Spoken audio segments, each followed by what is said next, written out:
Saudara sekalian yang kekasih, kita harus benar-benar memahami bahwa manusia adalah makhluk rohani. Maksudnya makhluk rohani adalah bahwa hanya makhluk manusia yang memiliki roh dari Allah. Tidak ada makhluk, baik hewan maupun tumbuh-tumbuhan, yang dikaruniai roh. Hanya manusia, makhluk yang memiliki roh. Itulah sebabnya, saudaraku, manusia adalah makhluk rohani. Makhluk rohani juga berarti bahwa yang terutama dan yang paling bernilai di dalam kehidupan manusia justru apa yang tidak kelihatan. Justru apa yang tidak kelihatan, yaitu roh dan jiwa manusia. Saya ingatkan kepada saudara, ini roh manusia atau nismat hayim, ini daging, ini jiwa. Manusia makhluk rohani, memiliki roh. Tetapi untuk mengendalikan daging dan seluruh hidup perlu jiwa. Jiwa adalah interface. Jiwa adalah bagian dalam diri manusia yang membuat dua komponen di dalam diri manusia bisa beraksi atau bekerja. Di dalam jiwa ada pikiran, perasaan, dan kehendak. Roh manusia adalah entitas yang permanen di dalam diri manusia. Komponen yang permanen. Tetapi tubuh manusia ini sebenarnya tidak. Tubuh manusia merupakan komponen yang terus mengalami pergantian sel atau regenerasi. Ketika salah satu pandangan mengatakan bahwa tubuh manusia adalah tubuh maya, tentu pandangan itu ditentang keras oleh gereja. Tetapi hari ini saya merenungkan bahwa istilah maya tersebut bisa bersentuhan dengan realitas tubuh manusia itu sebenarnya. Ketika ada salah satu filosofi yang mengatakan bahwa tubuh manusia tubuh maya, teolog-teolog Kristen termasuk saya tentunya menentang keras pandangan itu. Tetapi hari ini saya bukan setuju, saya juga masih tidak setuju. Tetapi kata maya tersebut bersentuhan dengan realitas tubuh manusia itu. Realitas yang sesungguhnya, realitas yang sejati dari kenyataan tubuh manusia.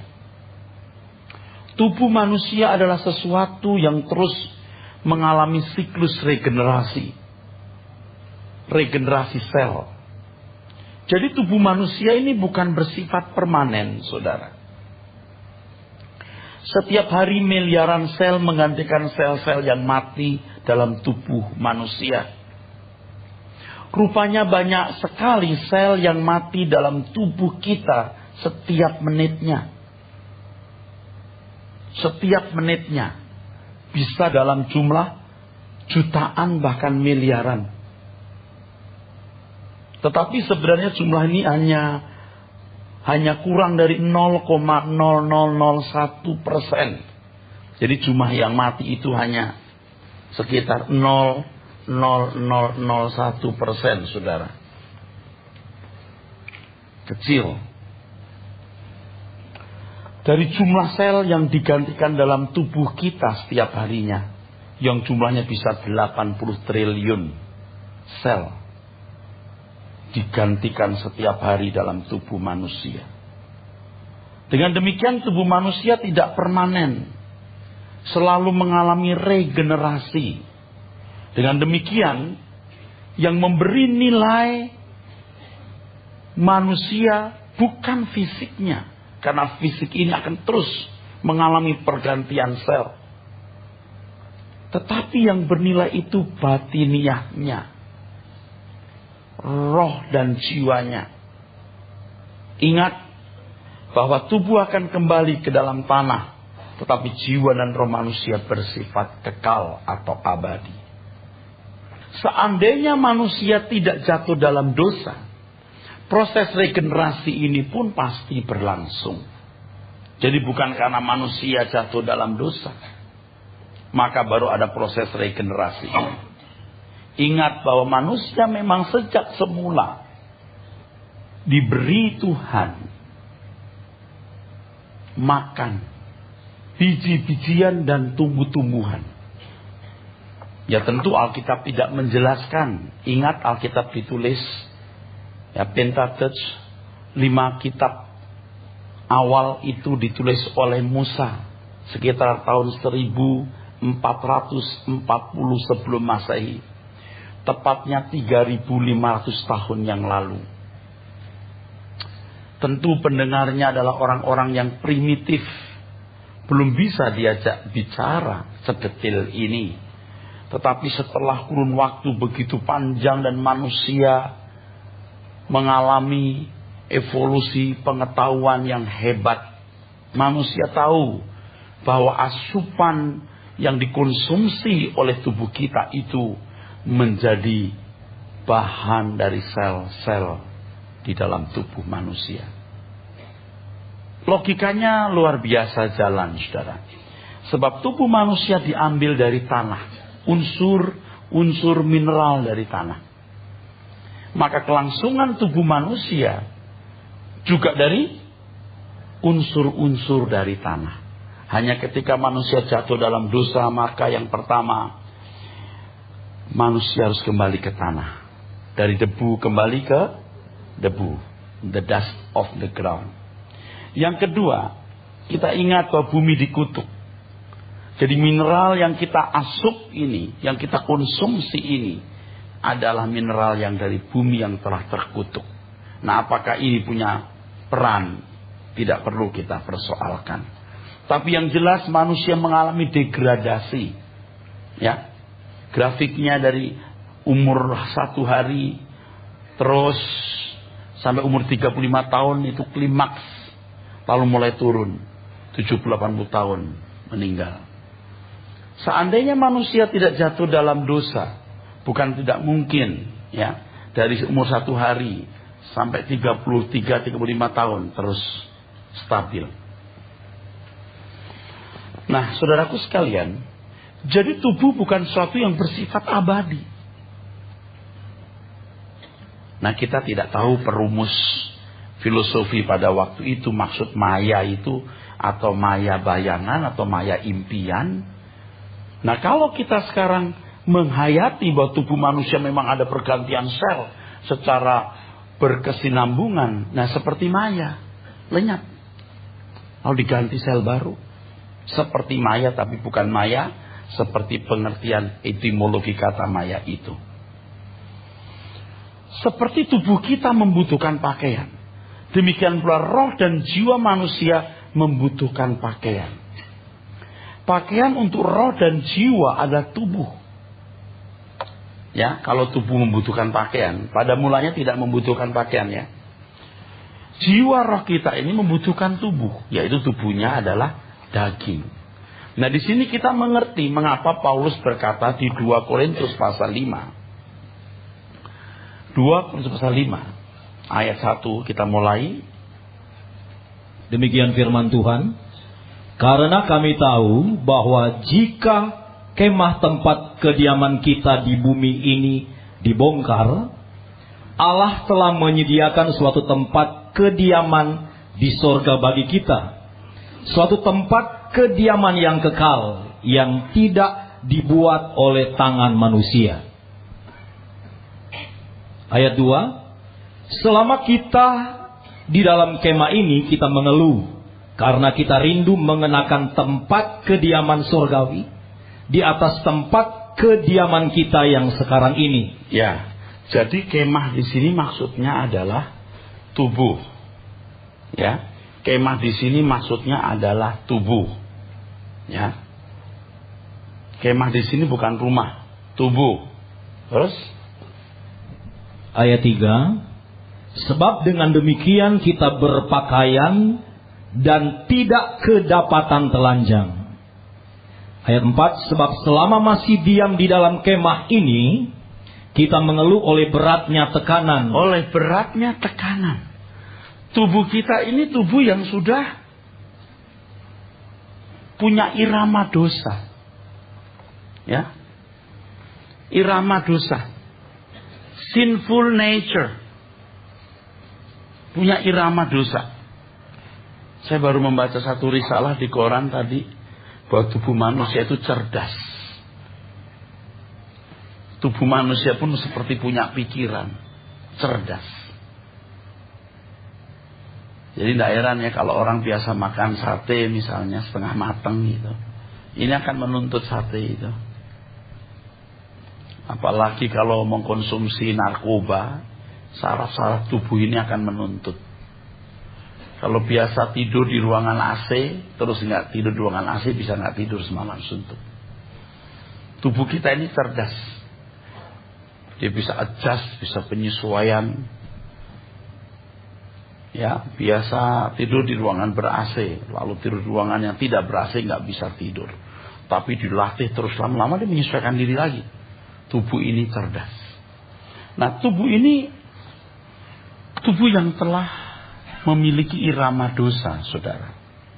Makanya Paulus di Roma pasal 7 ya, ayat 21 sampai 23 berteriak, celaka aku dengan tubuh berdosa ini. Ya, ini sudah saya khotbahkan.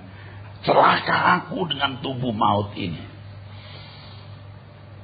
Nah, ingin mengenakan tubuh yang baru, tapi tubuh lama masih dipakai, masih ada di sini. Tidak bisa. Udah pengen, udah menggeliat. Kalau nggak pakai ini kedapatan telanjang. Ingat tadi, baju daripada jiwa roh kita adalah tubuh. Tapi kalau pakai ini berbahaya. Ini irama dosa. Nah, untuk menaklukkan daging ini maka jiwa harus dibaharui terus. Nah, nanti kita akan belajar itu. Terus. Karena kita mau mengenakan pakaian yang baru itu tanpa menanggalkan yang lama, supaya yang fana itu ditelan oleh hidup. Ayat 5, tetapi Allah lah yang justru mempersiapkan kita untuk hal itu, dan yang mengaruniakan roh kepada kita sebagai jaminan segala sesuatu yang telah disediakan bagi kita. Ya, Allah memberikan kita roh, mempersiapkan kita untuk itu, untuk pakai tubuh kemuliaan. Ya, Roh Kudus. Roh Kudus itu fungsinya, saudara, membuka pikiran kita, ya. Membuka pikiran kita untuk mengerti seluruh kebenaran. Ya, Injil itu.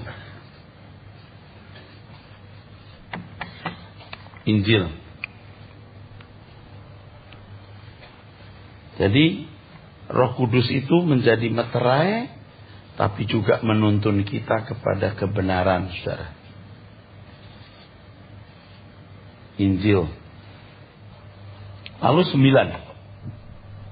Ayat 9, 2 Korintus 5 ayat 9. Sebab itu juga kami berusaha, baik kami diam di dalam tubuh ini, maupun kami diam di luarnya. Di luarnya berarti ada, mengerti maksudnya, ada tubuh ini tapi juga di luarnya tubuh yang lain.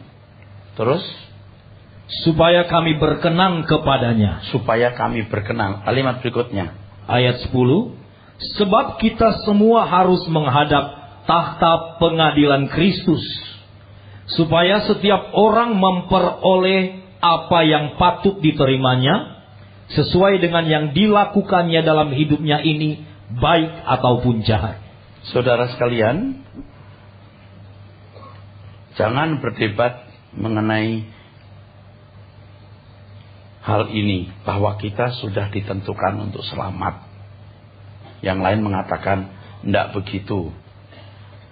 Urusan Tuhan dalam kemahatauan dan kedaulatan dan kebijaksanaannya. Urusan kita hari ini, kita berusaha baik diam dalam tubuh ini maupun di luarnya untuk berkenan, karena kita akan menghadap tahta pengadilan Kristus. Ya, yang hidup menurut roh, yang melakukan kehendak Bapa, itu yang dikenal Bapa dan terbukti bahwa dia mau jadi anak Allah. Yang tidak hidup menurut roh, yang tidak melakukan kehendak Bapa, Allah tidak pandang muka siapapun dia. Allah tidak mau kenal dia. Ya, kalau kamu memanggil dia Bapa, hendaklah kamu hidup dalam ketakutan selama kamu menumpang di dunia. Ya, kalau kau panggil dia Bapa, jadi kamu anak, like father, like son. Kamu harus sempurna seperti Bapa. Sebab dia menghakimi orang tanpa memandang muka. Begitu di 1 Petrus 1:17 itu. Dari perbuatanmu nampak imanmu. Dari perbuatanmu nampak penghormatanmu kepada Allah. Jadi tubuh bukan sesuatu yang bersifat abadi ya saudara. Ingat ini. Sekarang kita harus masih mengenakan tubuh ini. Namun demikian kita harus berusaha berkenan kepada Tuhan. Walau ini sesuatu yang sulit. Tetapi usaha yang sungguh-sungguh itu menunjukkan bahwa Anda betul-betul mau menjadi anak-anak Allah. Menghormati Tuhan, menghargai anugerah yang Tuhan berikan. Dari penjelasan ini kita dapat mengerti mengapa Tuhan berfirman bahwa tidak ada gunanya seseorang beroleh segenap dunia kalau jiwanya binasa. Tubuh yang fana ini ya sering dibelain saudara ya, dengan baju bagus, dengan perhiasan, dengan kendaraan, dengan rumah mewah. Padahal ini akan binasa. Kalau seseorang hanya memuaskan sejenak tubuhnya, tetapi roh dan jiwanya yang permanen terlantar dan binasa, betapa malangnya. Kenyataan yang kita jumpai hari ini, banyak orang lebih memperhatikan kesenangan fisik manusia daripada manusia batiniahnya atau rohaninya. Ya, saya harap apa yang saya beritakan pada kesempatan ini membuka pengertian kita terhadap fenomena kehidupan ini. Sehingga kita dapat lebih waspada terhadap keinginan daging yang tidak sesuai dengan kehendak Allah. Akhirnya kita akan lebih mudah, saudaraku sekalian, tidak terhanyut pada keinginan daging yang bertentangan dengan kehendak Allah. Sebab pengertian seperti ini sangat signifikan berperan dalam kita berpikir dan bertindak. Coba ini meresap dalam diri saudara. Akan punya pengaruh yang sangat kuat saudara. Ketika Tuhan Yesus berkata bahwa manusia hidup bukan saja dari roti saja, tapi dari setiap firman yang keluar dari mulut Allah, itu Matius 4 ayat yang keempat, maka ada isyarat yang jelas bahwa manusia bukanlah makhluk fisik semata-mata, yang hidup hanya karena roti, nasi, makanan-makanan fisik. Manusia juga manusia rohaniah yang membutuhkan konsumsi makanan rohani. Kalau makanan rohaninya benar, maka sehatlah rohaninya. Tetapi kalau makanan rohaninya salah, maka rusaklah rohaninya. Nah, dunia menyediakan konsumsi yang membinasakan. Makanan yang bukan saja tidak sehat, tetapi racun untuk rohani manusia. Konsumsi dunia tersebut dialirkan melalui berbagai saluran atau media. Melalui pergaulan yang tiap hari kita jumpai. Di dalamnya kita hidup. Melalui film, internet, lagu-lagu, budaya, dan lain sebagainya. Dan pada kenyataannya, banyak orang-orang Kristen yang telah dicemari oleh konsumsi yang tidak sehat ini. Bahkan racun. Hal ini membangun pola pemikiran yang salah. Ini sama dengan manusia memahami apa yang baik dan buruk menurut perspektif dunia, menurut perspektif dunia, bukan perspektif Allah. Saudara, inilah sesungguhnya pergumulan hidup yang paling utama yang dihadapi manusia, seperti yang dihadapi manusia pertama, Adam dan Hawa. Manusia harus memilih, memahami apa yang baik dan buruk menurut perspektif dari sudut pandang dunia, atau memahami yang baik atau jahat menurut sudut pandang Tuhan. Ya, masing-masing saudara ini kan punya parameter di dalam pikiran saudara. Anda punya nilai-nilai di dalam diri saudara. Anda punya nilai-nilai apa yang baik, apa yang buruk, apa yang baik, apa yang jahat. Apa yang baik, apa yang buruk, apa yang baik, apa yang jahat. Anda punya nilai-nilai di sini. Dan itu mengakar dalam diri kita. Itu mengakar dalam diri saudara-saudara masing-masing. Saudara sadari atau tidak? Nah, seharusnya manusia memahami apa yang baik dan jahat dari perspektif Allah. Tetapi rupanya manusia memilih memahami apa yang baik dan jahat dari perspektif iblis. Jangan mencurigai Allah Bapa yang maha baik. Jangan berpikir bahwa Allah Bapa tidak ingin Adam dan Hawa tahu apa yang baik dan jahat. Manusia diciptakan segambar dan serupa. Segambar itu berbicara mengenai komponen-komponen yang ada pada manusia juga ada pada Allah. Pikiran, perasaan, kehendak, kekekalan, hakikat kerja yang ada pada Allah juga ada pada manusia. Itu gambar, film. Tetapi ada demos, film, demos, segambar, serupa. Keserupaan ini berbicara mengenai kualitas atau mutu dari komponen-komponen ini. Tuhan mau agar manusia menumbuhkan, mendewasakan, bertumbuh dalam kesempurnaan pikiran, perasaan, kehendaknya. Jadi pendampingan Roh Allah itu sudah berlaku sejak di Taman Eden. Oke, Anda harus mendengar khotbah yang lalu mengenai makna kisah Adam dan Hawa di Taman Eden. Jangan hanya melihat secara historis, tapi juga lihat secara maknawinya. Kalau hanya secara historis, buah pengetahuan yang baik dan jahat, kalau dimakan membuat manusia jatuh dalam dosa. Kalau tidak dimakan, manusia masih di Taman Eden. Itu anak sekolah minggu. Pasti ada makna yang lebih dalam dari itu yang kita harus tangkap. Nah, saya tidak bisa berkhotbah mengulang 1 jam khotbah itu, ya. Anda bisa mendengar CD-nya. Itu kebenaran yang sangat luar biasa. Nah, saya cuplik, saya pungut lagi bagian dari khotbah tersebut, saudaraku. Allah bukan tidak ingin manusia tahu apa yang baik dan jahat. Allah mau manusia tahu apa yang baik dan jahat dari perspektif Allah. Maka pendampingan Roh Allah sudah diberikan sejak manusia pertama di Taman Eden. Tetapi rupanya manusia memilih tahu apa yang baik dan jahat dari perspektif iblis. Saudara pernah nggak berpikir kenapa buah itu disebut buah pengetahuan yang baik dan jahat? Kenapa nggak disebut buah apa gitu? Buah apel, buah mangga, atau buah jeruk? Satu kata saja. Kenapa segitu panjang kalimat? Nah, kalau kita berpikir secara dangkal, ya begitu sajalah. Nama juga nama doang. Tidak mungkin kalau nama sepanjang itu. Maka saya katakan tadi, melihat cerita Adam dan Hawa jangan hanya secara historis, secara kisah, tapi juga secara maknawinya.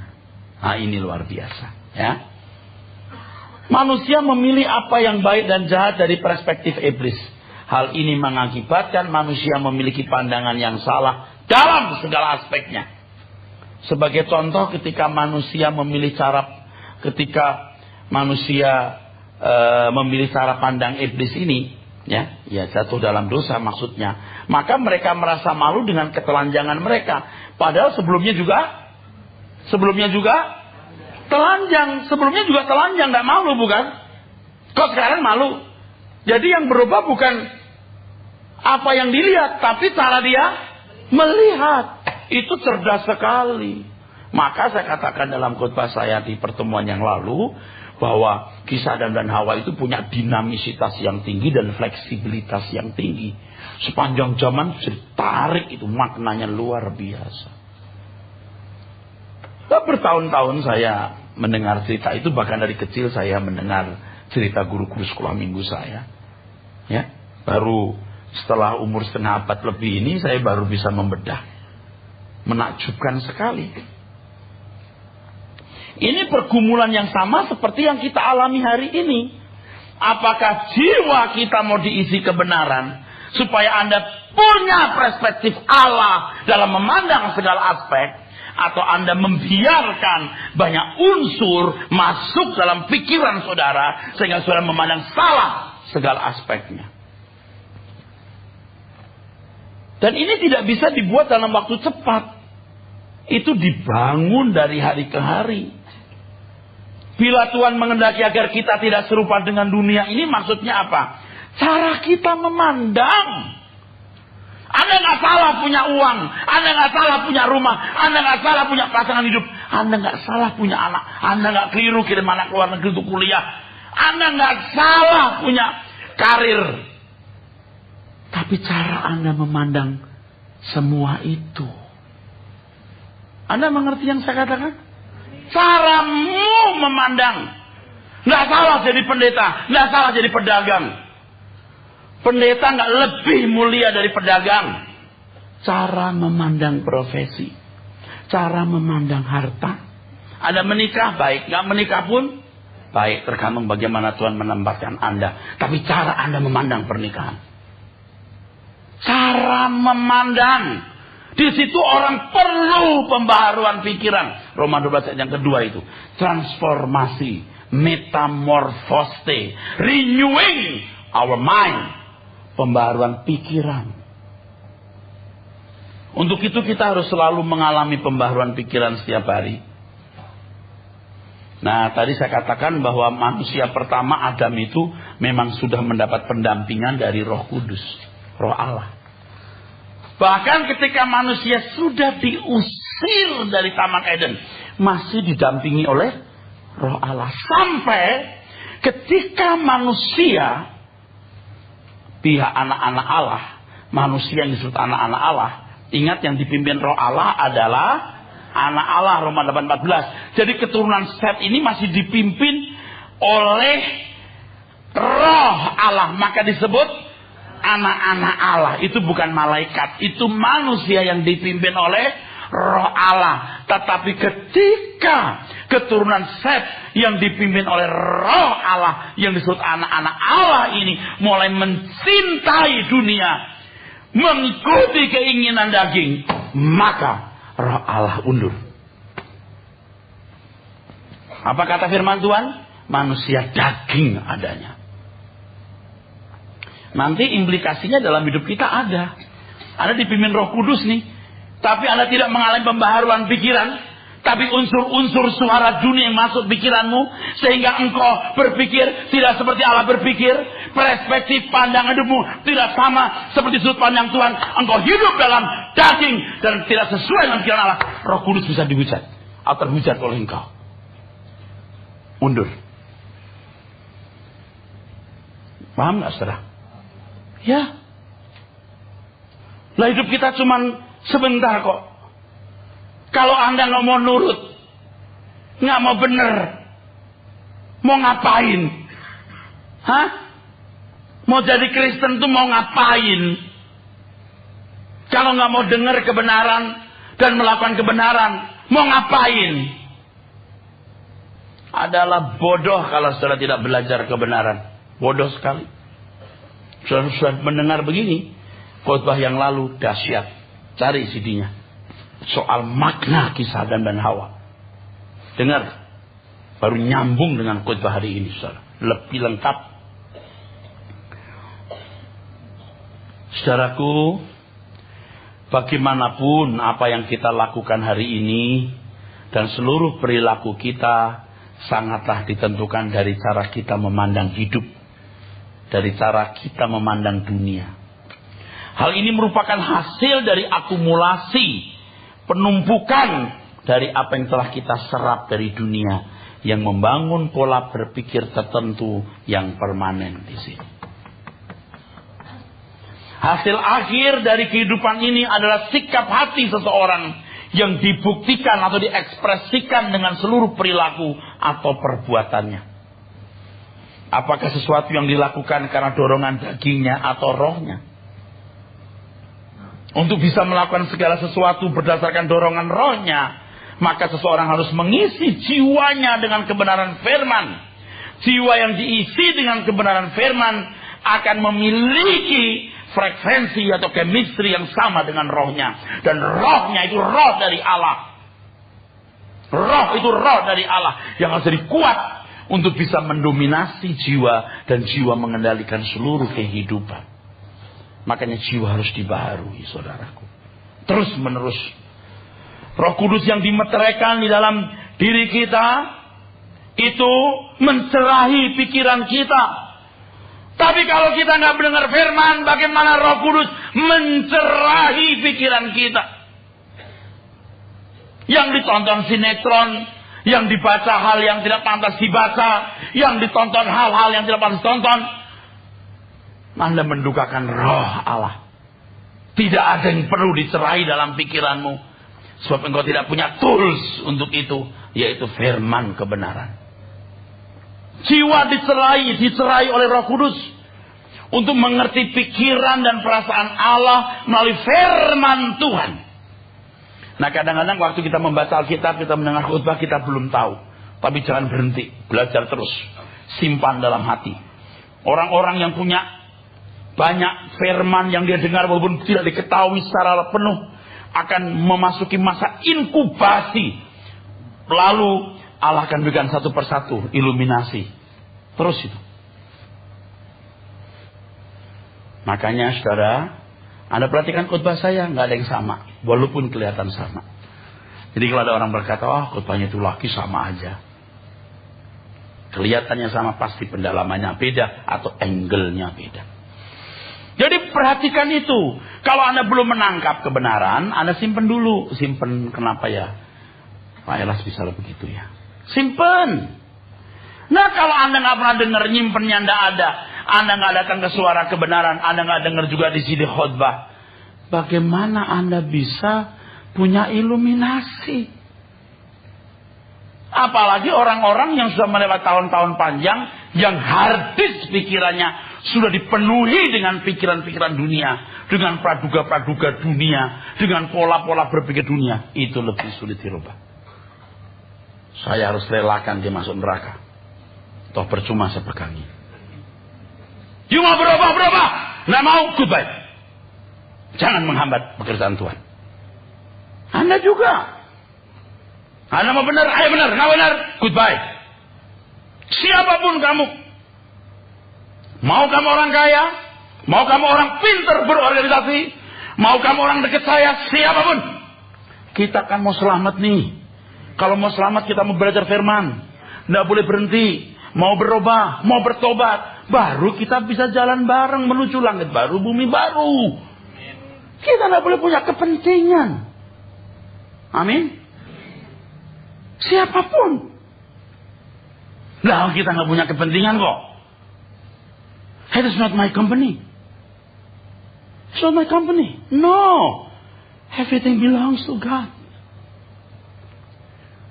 Perhatikan, kita itu melayani pekerjaan Tuhan itu bukan cuma mau bikin orang kumpul, nyanyi. Bukan. Kita mau membuat pikiran orang diisi kebenaran. Amin. Supaya tune dengan roh. Supaya hidup menurut roh, mengerti pikiran perasaan Allah. Ini baru disebut anak-anak Allah. Makanya pembicara-pembicara, jangan malas belajar. Baca buku-buku yang saya tulis. Dengar silsilah khotbah saya. Supaya kita tune. Jangan saya khotbah kemana, kamu kemana. Kamu mengganggu pekerjaan Tuhan di tangan yang Tuhan percayakan kepada saya. Jangan. Ini kan demi keselamatan jiwa, saudaraku. Amin. Keselamatan jiwa, ini bukan bisnis Erastus, bukan. Ayo kita semua punya pertobatan, yo. Anda jangan pikir saya tidak punya pertobatan. Saya tiap hari masih mengoreksi diri, meratap, menangis, minta ampun atas perkataanku yang salah, sikapku yang keliru. Tuhan, aku mau berubah. Saya udah gak peduli orang mau kata apa. Saya cuma mau benar di mata Tuhan. Dan saya ngajak-ngajak saudara begitu. Kalau mau. Kalau gak mau ya sudah. Kita ini mau langit baru, bumi baru, saudaraku. Kok gak seneng sih dibawa ke sana? Kok sibuk dengan hal-hal yang minor issue? This is not major issue. Masih banyak yang major, saudaraku. Banyak hal. Anda tahu tadi saya mau singgung, saya lupa. Apa yang kita makan pun mempengaruhi ini loh. Jadi darah tinggi. Jadi, betul. Mempengaruhi, yuk makan apa mempengaruhi jiwa. Makanya saya, walaupun hobinya dulu yang namanya sop buntut. B1, B2 bisa. Asal bukan B29. Tapi sekarang aku mau sehat. Tanya istri saya sentuh itu lagi. Enggak. Demi apa sih? Supaya aku efektif untuk pekerjaan Tuhan. Saya olahraga, saya tes lagi darah saya. Oh bagus. Kalau sudah makan banyak asin-asin, olahraganya lebih banyak. Supaya nggak darah tinggi. Kalau darah tinggi nanti marah, nggak karu-karuan. Ambil keputusan bisa ngawur. Betul nggak? Sakit gigi pun juga. Kalau sakit gigi kita ambil keputusan yang agak, maka tiap 6 bulan periksa gigi. Itu semua jadi tertib. Jangan gigi lagi sakit. Kalau ada masalah. Akhirnya ambil tindakan yang enggak. Maka ayo periksa setiap 6 bulan. Itu maksudnya supaya kita juga benar jadi tertib hidup ini, saudaraku. Saudaraku, jadi kita harus menjadi kuat kalau pikiran kita mengerti firman. Jadi jangan tidak mendengar firman. Jadi kalau saya berkata dengar firman, datang suara kebenaran, kalau nggak datang ya nggak apa-apa. Ini loh, ini kalau nggak dirubah itu nggak bisa. Firman yang ngerubah. Dan itu kalau rajin mendengar suara kebenaran, pendalaman Alkitab, berubah, nggak bisa nggak. Roh Kuduslah yang membawa orang percaya kepada seluruh kebenaran. Jangan dibuat nganggur. Orang yang tidak haus dan lapar akan kebenaran dan yang tidak bersedia meninggalkan percintaan dunia tidak bisa mengikuti pikiran Tuhan. Mereka hanya menjadi orang-orang Kristen yang baik-baik saja, tetapi tidak seirama dengan Tuhan. Roh mereka redup atau lemah, bahkan mungkin sudah menjadi nyaris mati. Percaya deh. Hal ini disebabkan karena mereka tidak bertumbuh dalam kebenaran firman Tuhan yang murni. Kalaupun mereka melayani pekerjaan Tuhan dalam gereja, maka pelayanan mereka hanya wilayah pengaturan organisasi dan kegiatan gereja. Bukan saya nggak mau dibantu, saya mau banget saudara. Tapi yang lebih diinginkan Tuhan, robah ini. Dan yang saya lihat ya, tidak sedikit orang-orang tua yang menurut saya nggak bisa berubah lagi. Bahkan anak-anak, saya pikir usia 40, 45, wah ini juga nggak berubah nih. Ini harddisknya rusak nih. Deprak pun nggak bisa. Justru dulu saya pikir pendeta-pendeta yang susah diubah. Wah ini susah diubah. Tapi saya lihat sekarang mulai bisa. Tanpa kekerasan. Bisa. Bagus. Bisa. Ayo berubah. Cara berpikirmu yang salah, keputusanmu yang keliru, cara you memandang. Jangan banyak mulut, mengalah. Saya ngomong, bisa. Kalau dulu saya agak pesimis kalau udah STH itu, waduh. Udah punya itu gedung. Bangunan yang gak bisa dirobohkan. Firman Tuhan bisa merubah. Jemaat yang dilayani tidak akan sampai level diselamatkan loh. Kalau kita cuma main organisasi. Jemaat yang dilayani hanya sampai pada level menjadi orang Kristen yang setia, tetapi tidak bertumbuh dewasa sampai berkenan kepada Tuhan. Pelayan-pelayan jemaat masih hidup dalam daging, dan jemaat yang dilayani juga masih hidup dalam daging. Biasanya mereka yang hidup dalam daging ini menganiaya orang-orang Kristen yang hidup menurut roh. Perhatikan. Akan digerakkan oleh iblis menyingkirkan orang-orang yang hidup menurut roh, atau yang sedang bertumbuh hidup menurut roh. Kadang-kadang saya lihat dan saya berkata begini, ini pekerjaan setan. Tapi orang tuh nggak sadar kalau dia dipakai setan. Biasanya orang-orang yang hidup menurut daging itu akan melawan atau menyingkirkan orang-orang yang hidup menurut roh. Tidak akan ada titik temu antara orang yang hidup menurut roh atau sedang belajar hidup menurut roh, tidak ketemu dengan orang Kristen yang hidup menurut daging. Pelayanan pekerjaan Tuhan haruslah pelayanan untuk menguatkan roh manusia agar bisa mengendalikan jiwa, dan jiwa mengendalikan seluruh kehidupan. Hal ini bisa terjadi kalau pelayanan difokuskan pada pembaharuan pikiran secara serius dan berkesinambungan. Roh Allah yang undur meninggalkan anak-anak Allah dalam Kejadian pasal 6, 1-4 itu merupakan gambaran dari kehidupan anak-anak Allah hari ini yang sampai taraf tertentu tidak lagi mau menerima tuntunan Tuhan. Roh Allah akan undur. Mereka tidak bisa dinasihati lagi. Mereka hidup dalam daging, keinginan mata dan keangkuhan hidup. Mereka menyia-nyiakan kesempatan yang Tuhan berikan. Mereka lebih mengasihi dunia dan keinginan sendiri daripada mendengar suara Tuhan dan hidup seturut dengan kehendak Tuhan. Mereka orang-orang yang digambarkan sebagai telah menerima undangan untuk ikut pesta perjamuan, tetapi tidak mengenakan pakaian pesta. Mereka juga digambarkan seperti 5 gadis bodoh yang berkesempatan menyambut mempelai, tetapi tidak memiliki persediaan minyak. Inilah orang-orang yang akan ditolak oleh Tuhan Yesus karena tidak melakukan kehendak Bapa.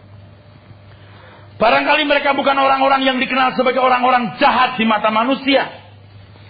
Mereka cerdik menyembunyikan kejahatan mereka di dunia bisnis, di tengah kehidupan masyarakat dan lain sebagainya. Tetapi mata Tuhan yang dapat menembus semua wilayah, Tuhan tahu bahwa mereka tidak melakukan kehendak Bapa. Dan kalau Anda termasuk kelompok ini, Anda harus bertobat. Kekejamanmu terhadap sesama, kekejamanmu terhadap pelawan, terhadap rekan bisnismu, kekejamanmu terhadap bawahanmu, kejahatanmu dalam hidup setiap hari, itu tidak lolos dari pengamatan mata Tuhan. Semua kita orang berdosa, tetapi berbahagialah orang yang menyadari kesalahannya. Sebab orang-orang yang miskin di hadapan Allah yang punya kesempatan untuk dipulihkan Tuhan. Amin.